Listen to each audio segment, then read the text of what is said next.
The need for collecting large campaign funds would vanish if Congress provided an appropriation for the proper and legitimate expenses of each of the great national parties. Recent quote? Some firebrand 2020 fringe candidate? No, it's President Teddy Roosevelt in his 1907 State of the Union address. Roosevelt believed public financing would improve our system and mean no specific donor could buy outsized influence. A century later, cash is still king.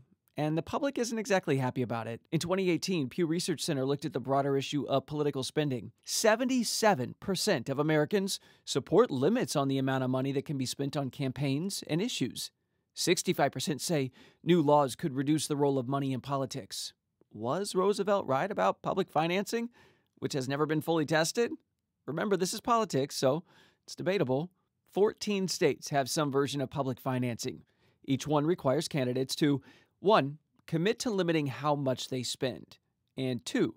Cap contributions from any one group or individual, like money from PACs or corporations. But here's the thing. Candidates don't have to accept public funding, so the states provide a partial test at best. If candidates don't participate, they're free of those contribution constraints. And that obviously can be an advantage, although some limits typically exist on how much a single donor can give to an official campaign. On the presidential level, the system's pretty similar. Candidates can opt in or out of public financing. In fact, no major party presidential candidate has accepted public money since 2008. Public funding for major party nominees in the general election consists of a $20 million grant plus a cost of living adjustment. The grant plus the adjustment in 2008, around $84 million. It would have been about $96 million in 2016. If the nominee opts in, they cannot take any private contributions, all the while their competitors are raking in hundreds of millions of dollars. Other systems do exist globally. Many European countries provide significant public funding for campaigns. In Norway, a healthy majority of political party income is provided by the government.